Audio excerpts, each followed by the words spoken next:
Good evening, and welcome to Talking Songs with me, Rowland Jones. How are you doing out there? It's been a sunny day up here in sunny Manchester. Yes, I can say sunny Manchester today for a change. We've been nearly late coming out. I don't like being late, but everybody seems to have computer problems tonight, me and Matt.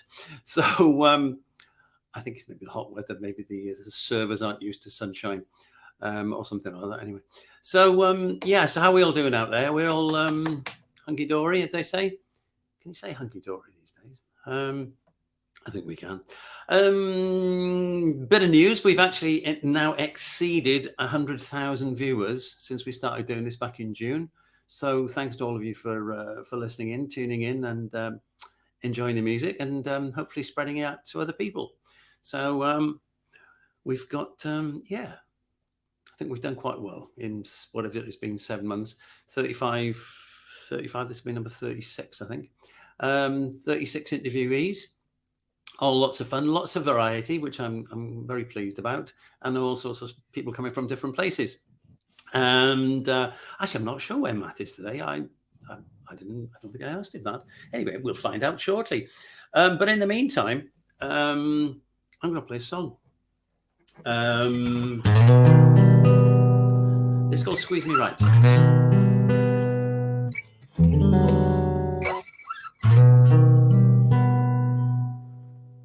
We've had some bad times. Most of all, it's been good. Sometimes I get nervous, like I know you would. All you gotta do, baby,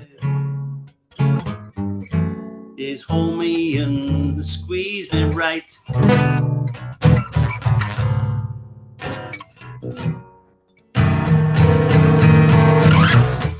Early in the morning or in broad daylight, cold winter or the heat of a summer's night, all you gotta do, baby, is hold me and squeeze me right.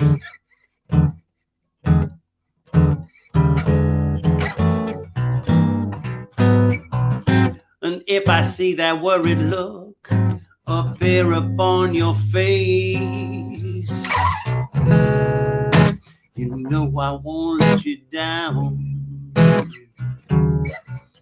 I take you and hold you in my warm and loving arms, and I will turn your world right upside down. It's a solution to every problem, the answer to every prayer. When your lover's feeling lonely, you just gotta let them know you're there. All you gotta do, baby, is hold me and squeeze me right.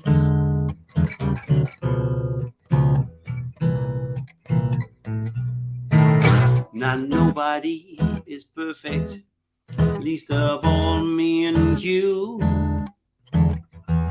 That's why I wrote this song, so you know just what to do. All you gotta do, baby, is hold me and squeeze me right.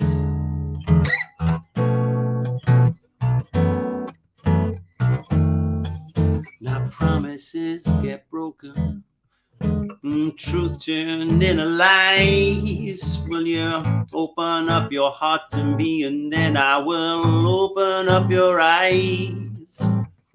All you gotta do, baby, is hold me and squeeze me right.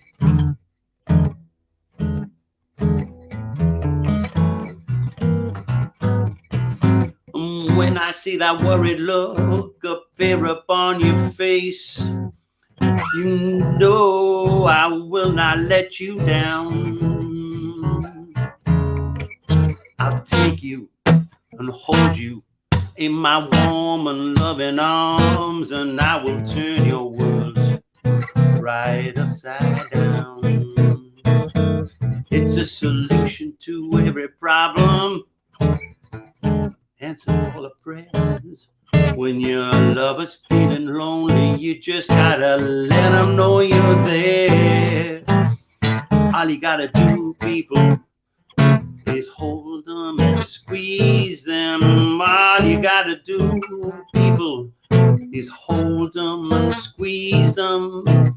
All you gotta do, people, is hold them and squeeze them right. Squeeze them right. Actually, it's new for me. This is it's the first time I've used this guitar on in anywhere apart from it's. You may have noticed it's rather larger than usual. It's because it's a baritone, and yeah, it's good fun. I enjoy it. So there you go. A little bit of bluesy blues there, and now I shall get myself comfortable. The introduce our guest for this evening. I'd realised that we have during March is quite a sort of a link between all the people I've got on, because they're all people who I've met through Blues Matters magazine. So a big shout out to the boys from Blues Matters. I'm sure Colin will be listening, and hope some of the other guys are listening as well. And Matt, I met last year? No, it was last year, wasn't it? Beginning of last year, January 2020, when we were both at the Skegness Blues Festival, and I was comparing the stage and performing there, and Matt was there with his band Catfish, or one of his bands, I should say. So let me introduce you to Mr. Matt Long. Hello. Hello. How are you doing, mate? I'm doing all right, thank you. I really enjoyed that, Rowland. That was very nice. Thank you. Yeah. It's what do you think of the baritone then? Have you ever played a baritone guitar? I have not. I've always wanted one. But then again, there's a whole bunch of guitars that I've always wanted. There always is. You can tell by the horde behind me. Yeah, I've only got 4 showing at the moment, but yeah. I gave mine the red light district glow tonight. I thought I'd bring it out. Yes, it's when I moved house a few years ago, and somebody came to check the list off, and they said, "Oh yes, sorry, Mr. Jones, it appears a bit of a typo here. It says musical instruments, 11 guitars. Is that just one? Is it?" Yeah. No, that's 11 guitars. And I will watch you take each one of them out. I shall watch you load them into the truck, and if they're not in perfect condition when I get there, I shall come around and. Yes, I'll hit you with one of them. One guitar. I've had only one guitar since I was. Oh God. So Matt, tell us, when did it all start? I get the feeling that you were brought up surrounded by music, because your dad was playing keyboards with you. Your mum's your manager. Yes. So you must have grown up. Yeah, it's a whole family affair, really. It's my dad was in. So many bands growing up, and when I was growing up as well, he was in quite a few different bands as well. Yeah, and he played keyboards, he played a bit of guitar, and I was always just around music because of him. And he was a producer as well, like for the BBC. So I had, he was always listening to stuff. I was always kind of listening into a lot of stuff, and he would always show me a whole bunch of good things. So yeah, he really brought me up on a lot of good music for me. Like he started out on a lot of like blues stuff, and that kind of really got me into the blues right at the beginning. And so then what age did you start guitar then? I started playing guitar when I was 6. Oh right, okay. We had an old Spanish acoustic guitar that was missing tuning pegs, and the nut was broken, and it was missing strings, and it didn't really make a very nice sound no matter what you did with it. But I always enjoyed just making those horrible sounds out of it. And I always really connected with it, because I actually started out on piano. And, okay. Hang on, you started guitar at 6. What age did you start piano, for God's sake? Well, I had piano lessons when I was about 6. Right, okay. But I wasn't really having guitar lessons at 6. I was having piano lessons at 6. Right, okay. So it was all around that kind of age when I kind of started everything out. I didn't you and Mozart, same deal. Sorry? You and Mozart, same sort of era. Exactly. Then, yeah, okay. Yeah, well, I always, how I always compare myself to him. No. It was. He had shorter hair, though, I think. Yes. Or maybe Yeah, not. Maybe it not. was a wig, so mine's all natural, baby. Yeah, so I started out on piano, and I love the instrument, but I never really could get on with playing it. I just found it Mm, hard. I love people playing it. It's a beautiful instrument, but it never mm, clicked with me.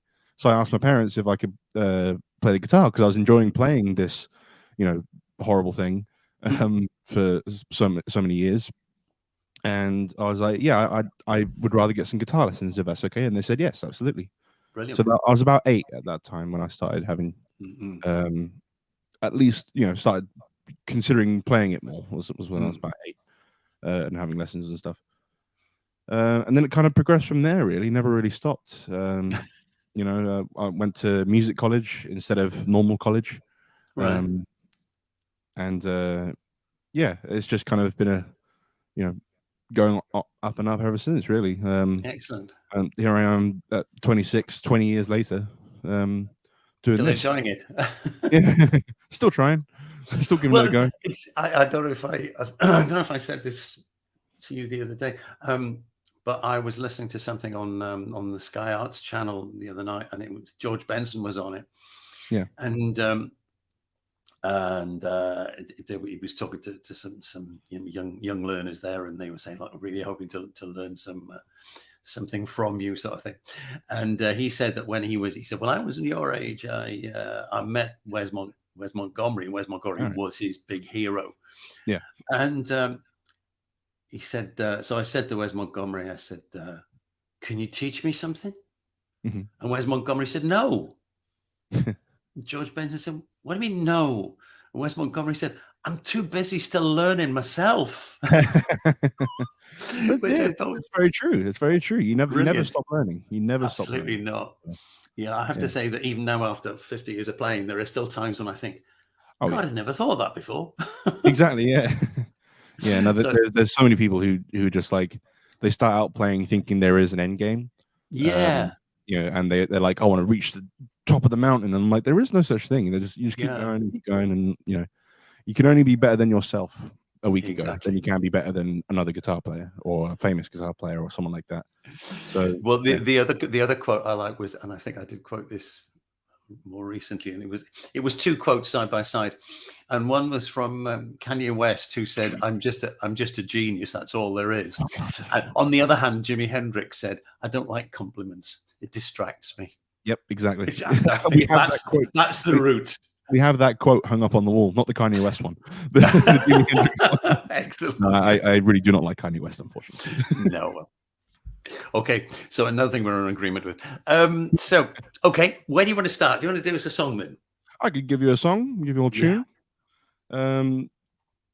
Yeah, this one is a Catfish song. I think all of them tonight are going to be Catfish songs, to be fair. Okay. And yeah, this one, I call this one my happy song, because it is probably my only happy song that I've ever written. And this one is a lot of fun to play live, and it's not a song I typically write often, like happy songs, but seeing this one when you play it live and you just see like people in the audience and they really get on with it, and they have like this kind of like sparkle in their eye about it, and it just really makes me happy. So I might write more happy songs at some point. We'll see how we go. Now everything's and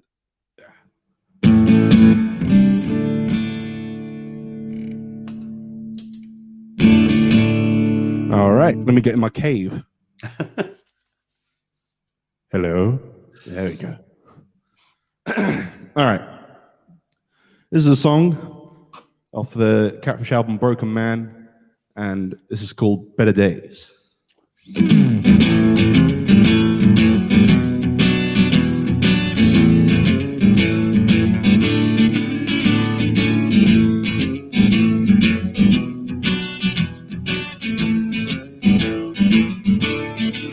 Tell me, people, why are you feeling down? I know what's going on. It won't come back around. Tell me, people, It may look like the end, but don't let it drag you down. Let's just try it again.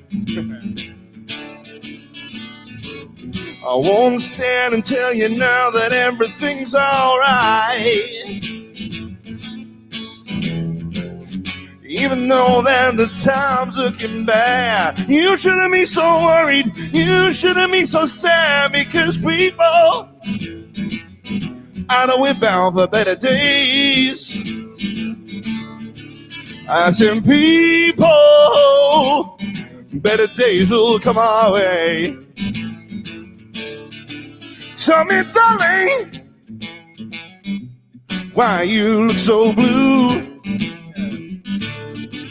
Won't you dry those tears, honey? You got your whole life ahead of you. Oh yeah, you do. Sometimes you gotta look past the things that tear you down. Just get up and dance and really sing out loud, and soon you'll be happy, oh soon you'll be proud, because people, I know we're bound for better days. Woo! I said people, better days will come our way. That's right. I don't know what's around that bend, but I sure know that it's not the end. Soon we'll be happy, oh soon we will smile. You just have to wait, baby, it's gonna take a while.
Tell me, people, don't look so down. You know what's going on, it won't come back around. I said, people, no, it's not the end. No, it's not. So don't let it drag you down. Let's just try it again. Woo! I said, people, I know we're bound for better days. Yeah. I said, people, better days will come our way. That's right. I said, people, I know we're bound for better days. Whoa, yeah. I said, people, better days will come our way. Better days will come our way. Better days will come our way. Better days will come our way.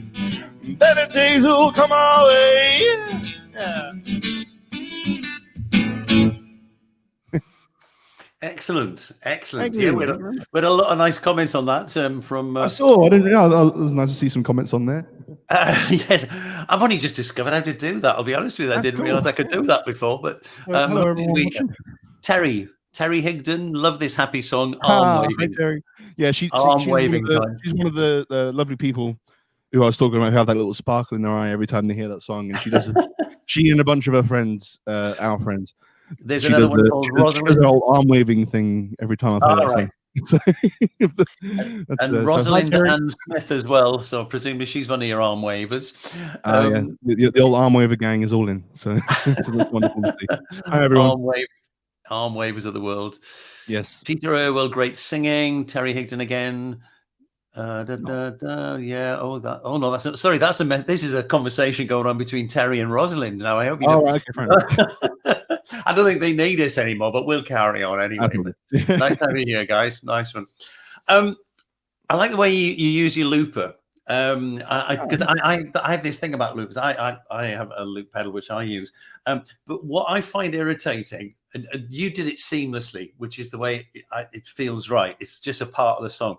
What I can't stand is if I see somebody on stage and for the first minute and a half, all I can see is the top of their heads while they fiddle with the controls and add loops to it. It's just so irritating. I have to admit, it is a it is a bane on my existence. These loop pedals, I have to say. For instance, this one, it won't delete what you've just done without playing it again like this. So right. to like re-delete it. Right. Yeah, no, they can be very tricky things. Dare I ask what make it is? TC Electronic Ditto X2. Oh right. Yes, X2. I've got the one that the next one up, which is the X. For some reason, the next one up was an X4. Yeah, the big one. Yeah, which is brilliant. Yeah, there's all sorts of things you can do with it. There's like 4 little micro switches at the back. Anyway, this is all too techy. It's all a bit nerdy talk. It's all good. Yes, sorry for those of you out there who aren't guitar players or GAS sufferers. Yeah, the happy song is quite an interesting idea because the blues is so incredibly popular still, and you know, we're still writing things that are from a different generation, effectively, and yet it does it. Yeah, but what makes it so universal? Do you think? I think is everyone has a certain element of the blues in their life. If you're calling it in that way, like everyone goes through love and loss, and everyone loses a loved one. People like that. There's a lot of significant others doing the other one wrong, things like that. So everyone kind of has a bit of that going through them a lot of the time, and I think people can relate to that a lot. It's a very relatable, genre. Even though it's like, I'm not going to sing about picking cotton in fields and things like that because that's not my experience. You have to sing about your own experiences, which is what I love about blues. It is very much an interpretive thing. Like, it doesn't have to be, in my opinion, it doesn't have to be traditional blues to be blues. It can be exactly not. No. Yeah, it's a very wide open genre, which I really love about it. And it's a very communal genre, so everyone kind of comes together through it. And for instance, a musician and like 2 musicians can meet and have never met before, and they can play a song together. There's things like that. They can just bust out a song instantly without even knowing what the song is called. It's I agree with you totally. Yeah. What about do you feel about this? Is one of the things that's always intrigued me about it is that I mean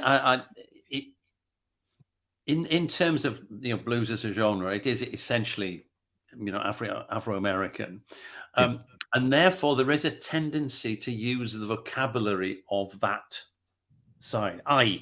If I'm writing a song and there's going to be a car mentioned in it, I'm unlikely to say Ford Escort or Cortina or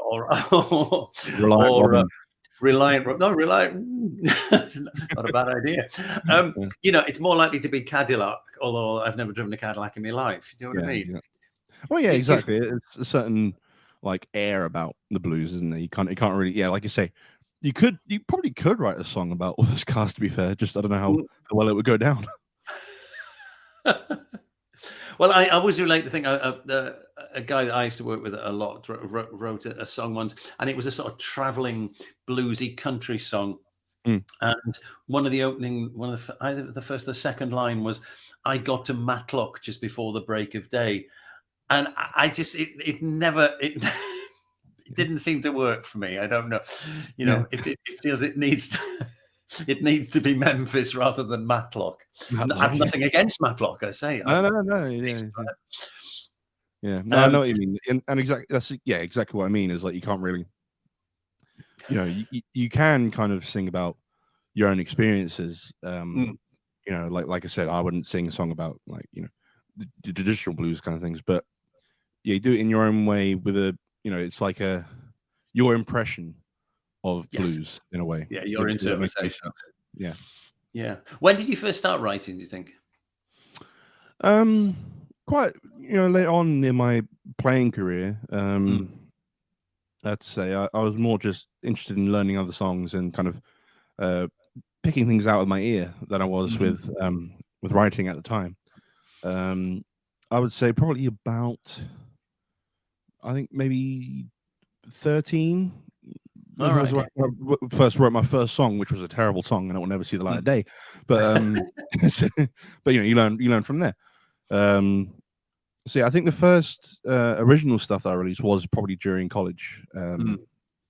With the bands I was in there. So I would have been about 16, 17 at the time when I first actually released some Mm. songs that I'd written with, well, admittedly with other people in the bands and things. But yeah, to go from starting playing at 6 to then actually writing stuff 10 years later it Mm. does seem like it's actually quite a long time. Half my career, in fact. It doesn't sound like that to me. I mean, I didn't seriously start writing until about 10 years ago, which is considerably longer period of time Oh than yeah. you did that. It's like it's one of those I things don't think of I like, had anything to say. I think that was the point for me. no, you got plenty of things to say. That's the thing. I think it's a case of, you know, you find the right thing to write about, and you know, everyone's got you know, I especially have a lot of issues with self-confidence and things like that. So every song I've written, I've always been like, oh, okay, it could be better. But then I show it to people and they're like, oh, that's great. I love it. Mm. So it's like once you've written a song and then you've released it, it's almost like it's no longer yours in a Yeah. way. It's like Yeah. it's everyone else's. So there's I, never I been think there's an issue also that you say that in terms of like, you know, getting it done and giving it to other people. Mm. There's a lovely quote I like from James Thurber, the American writer, who said, "Don't get it right, get it written." Yeah, Which I exactly. think is brilliant because, you know, I think it's even worse these days with so much technology. We've got the ability to at home to fettle with music, you know, until the nth degree, rather than saying that works.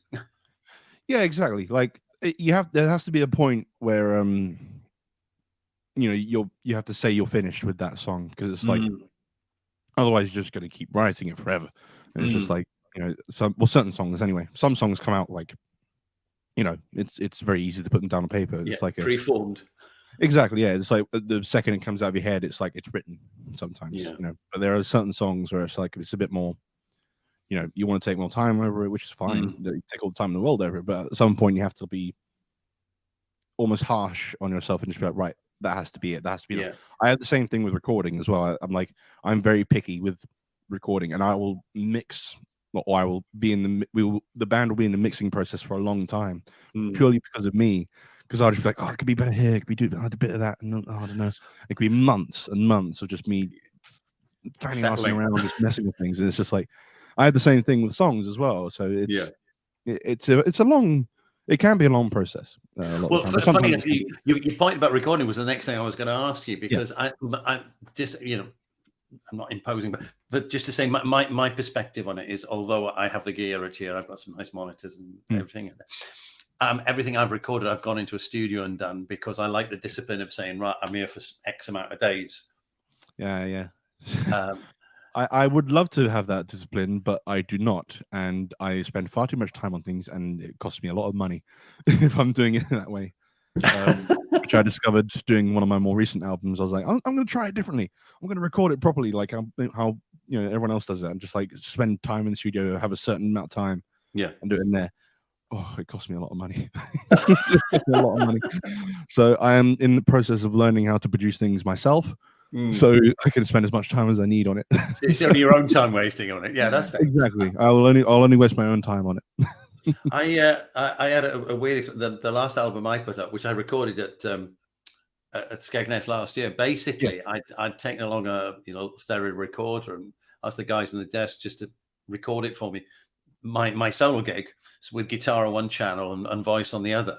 Yeah, and just purely as a record of it, no pun intended. And when I got home, I thought, oh, I like that. Yeah, because there was no red light fear involved in it. It was just done spontaneously. Yeah. And so I put it out as a live album. I took a while thinking about a title for it. I called it Rowland Jones Live, which I think is fairly original. I'm not sure. Yeah, it works. It's true, at least. It's true. Okay, give us another song then. Yeah, absolutely. Turn all my accoutrement on.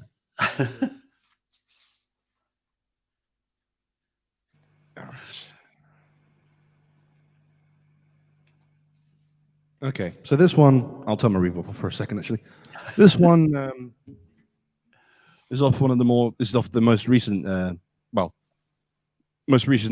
original album of Catfish. We did a live album recently, which this song is also on. Yeah, this is one of those ones that I was just talking about that was quite hard to write. It's about a subject that is, it's a difficult one to write about, but also it's a subject that everyone has gone through, and it's about losing a loved one, but being glad in a way because they're no longer in pain. For instance, if they're terminally ill or got something else going on, and just it's a weird, bittersweet subject a lot of the time. But yeah, everyone unfortunately goes through it at some point. So I wrote this one about my nan, who passed away, I think about 10 years ago now. And I never actually got around to writing a song about it until I wrote this one. And it kind of like accumulated itself over those 10 years, and just like, okay, this is how it's kind of come out. And so I always say when I do this one live, whoever is listening at the time, to dedicate this song to whoever they want to dedicate it to, because like I say, everyone's gone through this, or they will go through this, or they're currently going through it. So yeah, this is a song about the loss of loved ones, and it's a song called Archangel. Okay.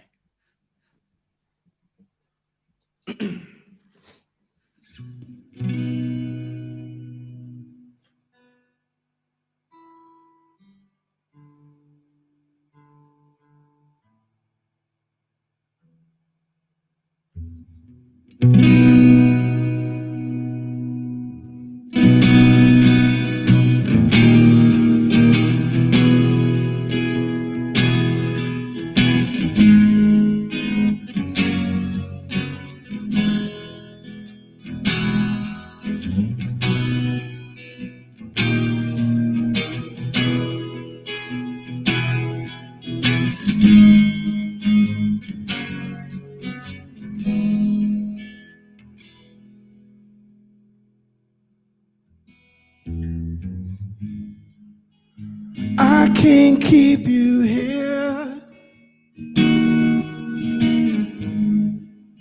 You can't stand the pain. Even though I need you, and the tears fall like rain. Although this goodbye tears me up inside, oh, I know that you'll be forever at my side. Just slip away as I remain to remember you as you were. So lay down to rest, let your soul go, be that eternal friend of mine. I'll sing you a song one final time, be that archangel here by my side.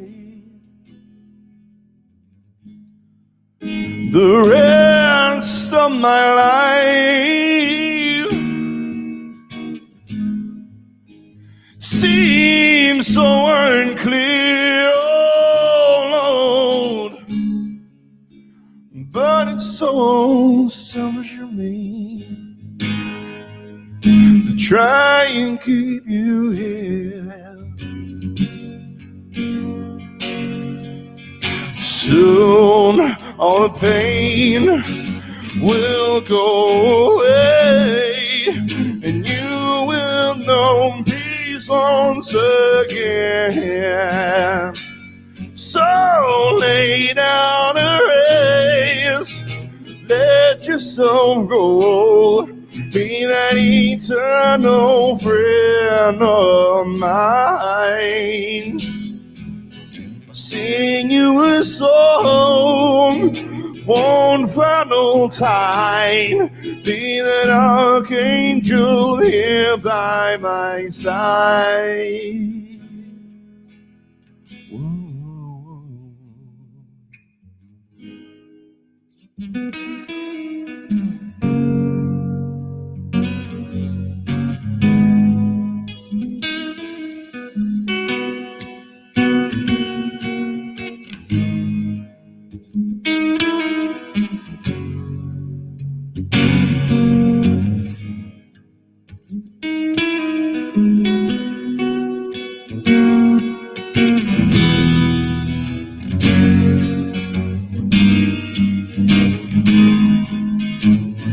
So lay down the rest, let your soul go, be that eternal friend of mine. I'll sing you a song one final time, be that archangel here by my side. So lay down to rest, let yourself go, be that eternal friend of mine. I'll sing you a song one final time, be that archangel here by my side. Be that archangel here by my side. You're the archangel here by my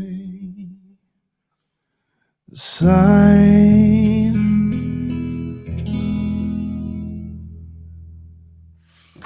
Beautiful. Thank you. Absolutely beautiful. Had a few comments in on that one. It's from Rosalind. Archangel is a beautiful song. Always make me think of the amazing, lovely Jules Fothergill. Yes, that was a big one for me when a good friend of mine, Jules Fothergill, passed away.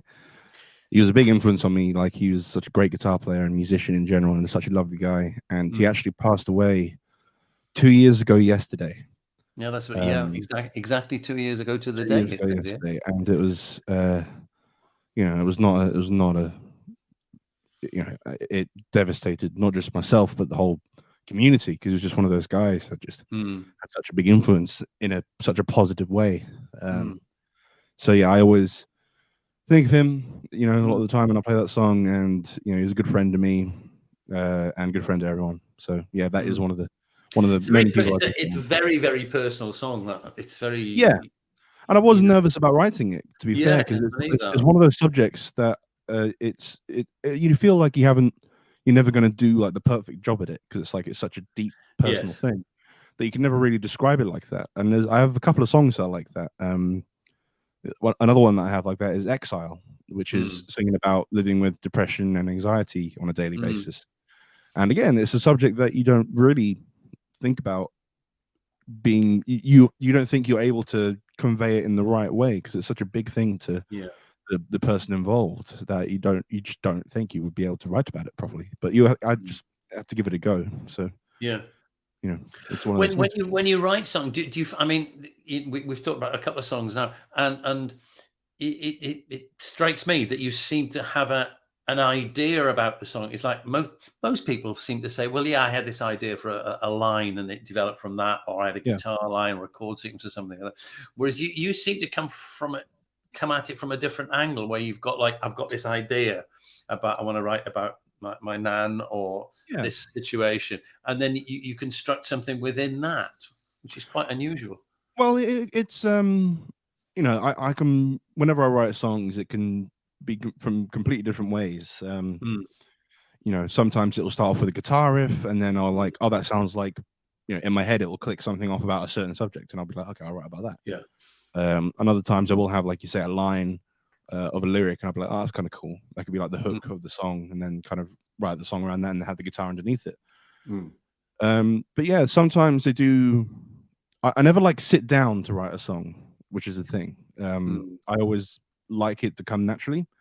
So like it could be like 3 a.m, and I'll be laying in bed and just be like, there's a song idea. I got to pick up one of the guitars and start writing it.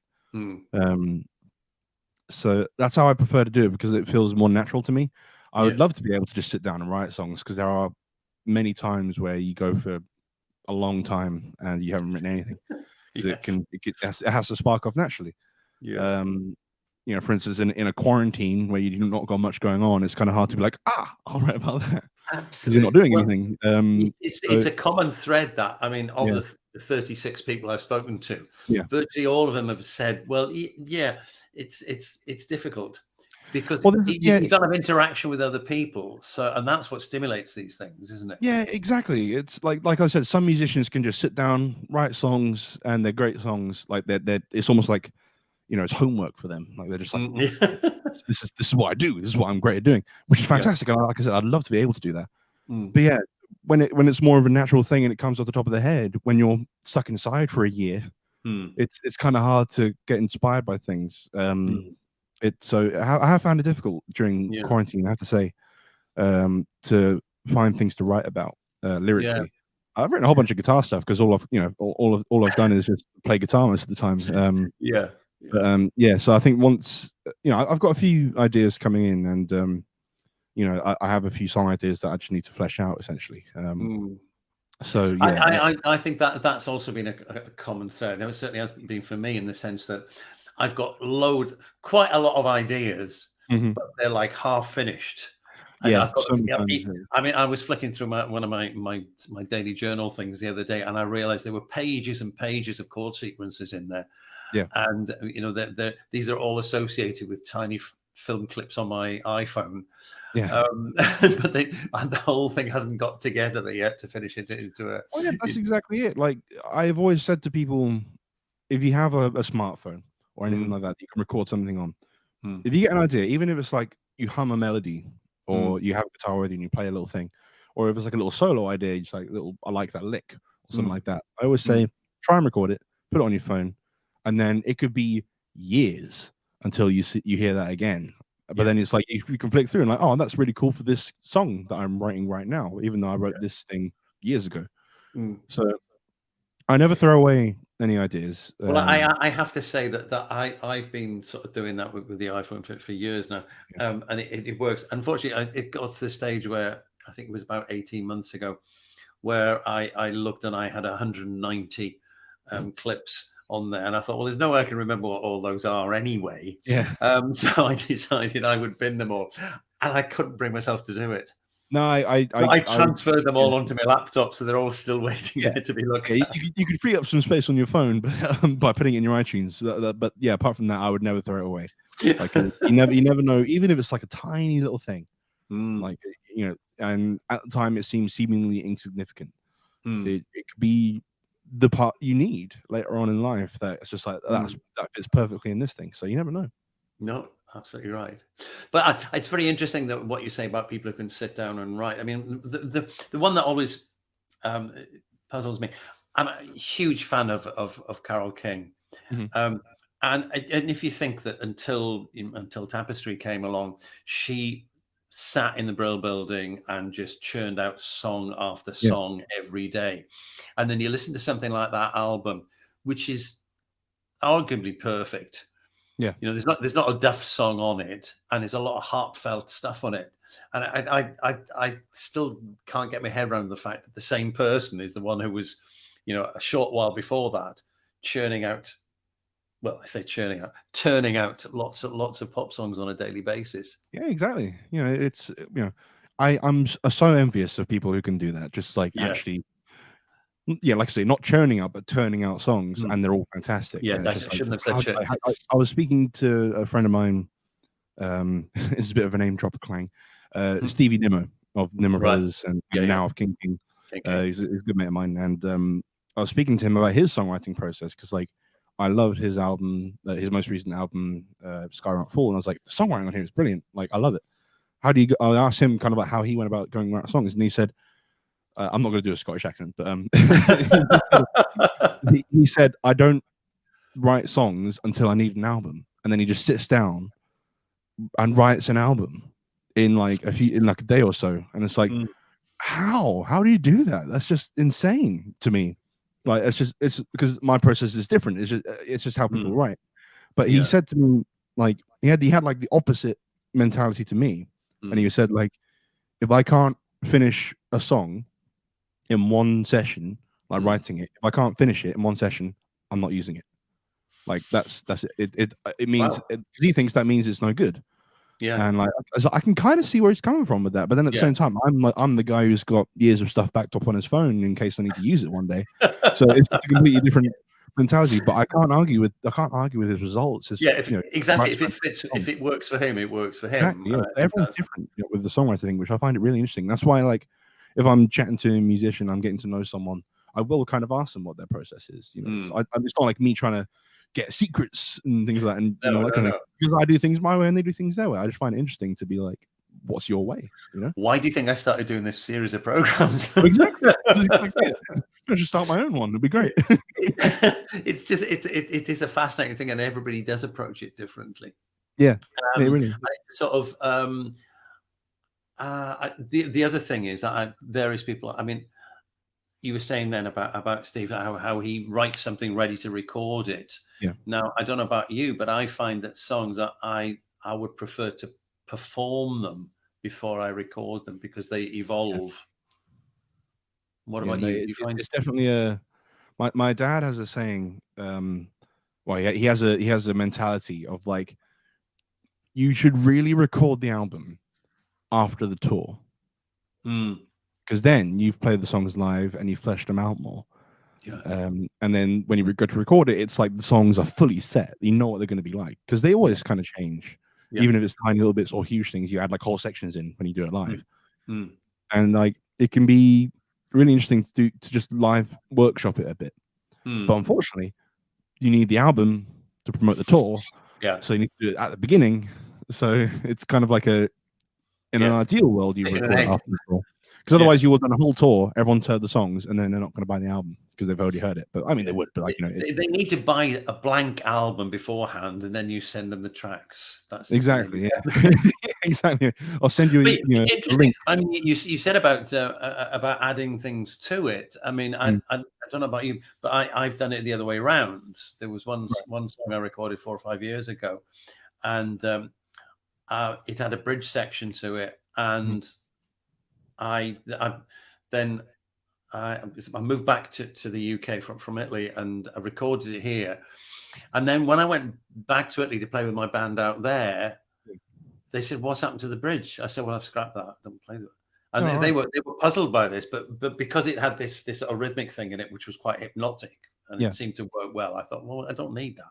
Just get a shot of it. So it can evolve in two different ways, really. That's interesting, actually. I don't know whether I've ever actually done that. I might have trimmed things down for a live if I'm short on time. Then, like, I'll shorten down solo sections or things like that. But I don't think I've ever like taken out a song part before. I've always like, it's like my mentality of like, once you have to reach a certain point where it's finished. Yeah. Otherwise, if I open it back up again, I'll be like, oh, actually, I'm going to change this, and eventually, I'm not going to have a song left. I'll just rip it all out. There's bits of it all over the floor. Exactly. Metaphorically speaking. Yeah. Excellent. Okay, time for another song, I think. Yeah. How are we doing for time? Is this the last one? Well, we might squeeze 2 in. You never know. It's up to you. What about a long one? Okay. Well, yeah. Go on then. Yeah. Okay. I'll shorten it down a bit, and then see where we go. Yeah, I know you want to do this one. Yeah, it's a fun one to play. All right. So What's with the this story? one, no, I'm going to turn back up my cave off a little bit. I have to get the other guitar out because it sounds better. But also has twice as many strings, so I need to tune it up. Yeah, this was one of the first songs I wasn't the first song I wrote, but it was the first one I wrote, and I was like, oh, actually, that's really interesting, because it was about a subject of it was a tender subject, so it was interesting to actually dive into that. That was probably the first time I dove into a subject like this, which is kind of like dealing with your personal demons, like your inner demons, and finding a way to not better yourself, but just kind of adjust yourself or deal with yourself a bit more. When I say yourself, like your inner demons, like I'm saying, they're a part of you. So it's all a very metaphorical song, and yeah, I got a B in English in school, so I know what a metaphor is.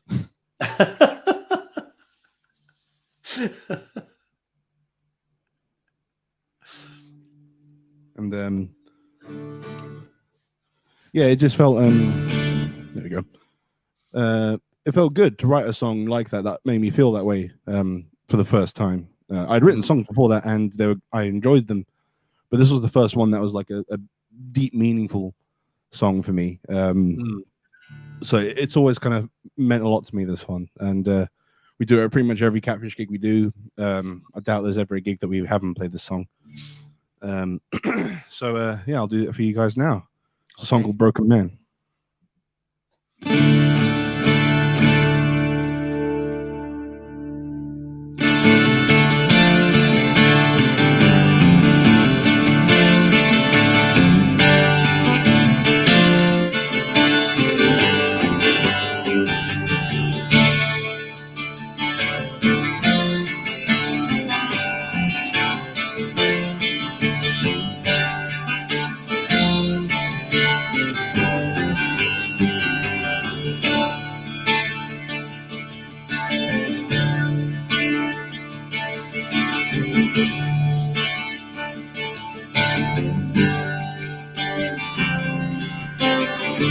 Ain't no sinner, no sacred soul. Fall of a man has taken its toll. Keep on knocking down every door. As each one falls down, there's always one more.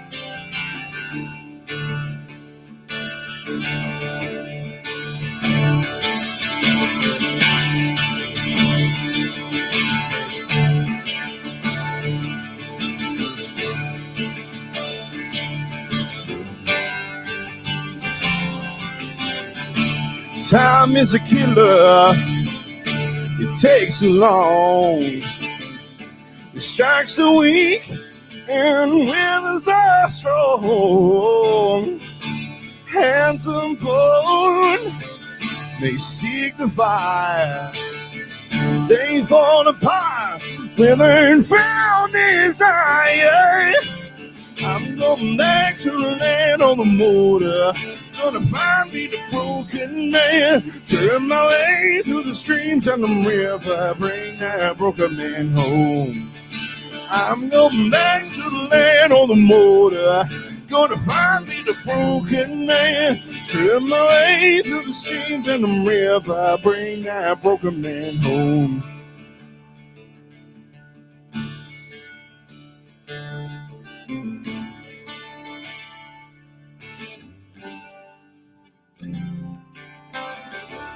Eye of the storm, you cannot see the ground falling out from underneath.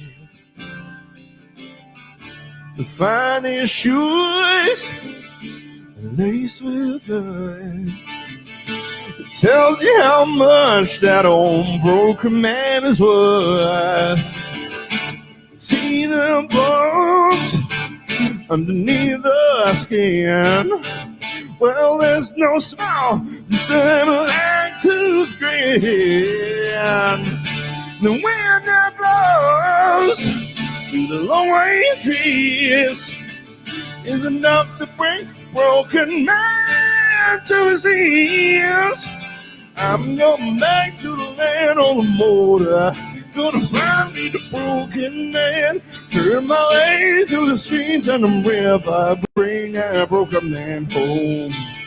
I'm going back to the land on the border.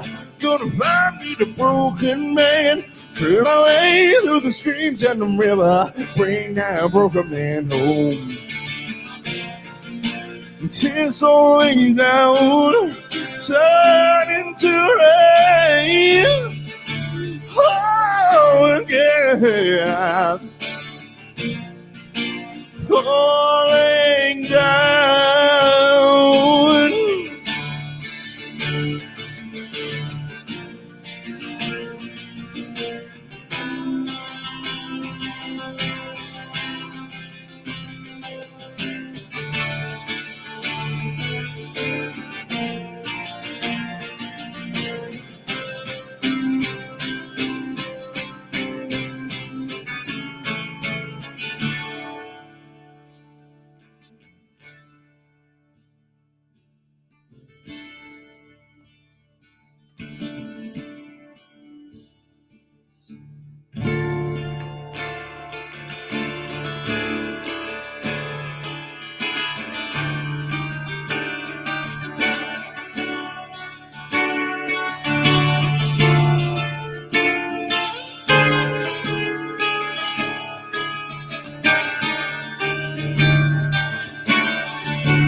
I'm going back to the land of the border.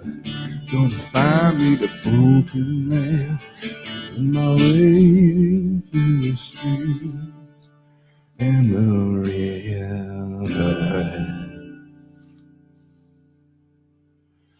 Bring myself back.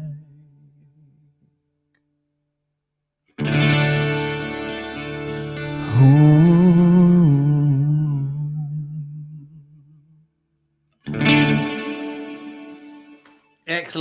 Excellent. Thank you very much. Was that was that complete in terms of the lyrics? Lyric wise, I shortened down the obnoxious style a little bit. I can see that as being an epic production on stage. Oh yeah, that one's always so much fun to play live. It really is. Yeah. You've currently got 2 bands going. Yes. So what's the difference? How do you see it? You must have.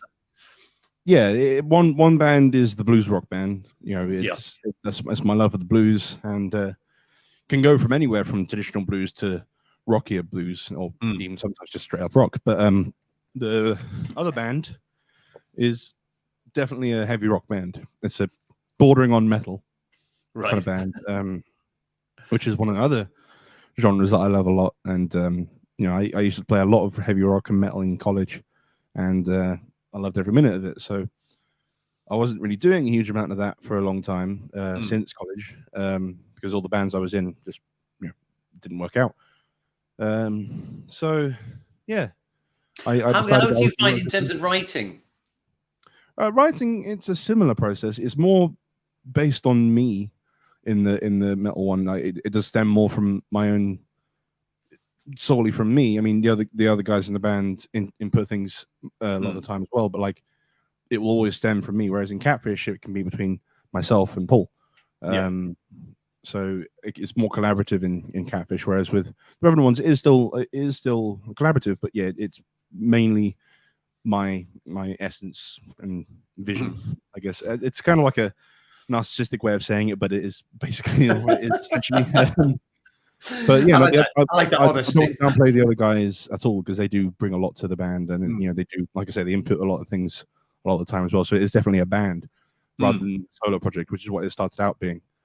So it morphed into an actual proper band the minute that Adam and Kev agreed that they would do it. So I was like, yeah, this is a proper band, but it just happens to be stemming from myself a lot more of the time. Yeah. Oh, that's interesting. So we've posted the thing up saying where people can find you. What's your plans for the near future, or aren't there any? I'd love to know what my plans are. I don't know is the honest answer. It's tricky to say at the minute. Are you planning any more live streams with the band, or without the band, or on your own? With the band, I don't know. We were queued up to do a Revenant Ones live stream, but unfortunately, tears and all that kind of stuff got in the way. So that might happen at some point again soon, or we might just leave that until it can be a proper gig. Good line for a song, that tears got in the way. I like that. Yeah, exactly. There's a blues song right there. Absolutely. Yeah, no, it's tricky to say at the minute, because theoretically we have a lot of stuff booked in, but whether when we get to the date, it could be completely different. So we'll be tracking on with a whole bunch of other stuff. We'll find some other stuff to do if that doesn't happen. I know there's a lot of like positivity about vaccine being rolled out, and we've got like this roadmap to come out of lockdown, which is great. Obviously we need all that, but I'm kind of not putting all my eggs in one basket until the all clear sound, the all clear whistle blows, and just like see how we go. So I honestly can't say with good confidence what's going to happen. So keep an eye out. This is essentially the main thing. But we'll be back to gigging. I think you're right. It's hard to be optimistic at the moment, because I have to say, I'm thinking now. I think the last gig I did is approximately a year ago. Yeah, within about 2 or 3 days. The last full band gig I did was a year ago. I think 3 days ago was a year ago that day.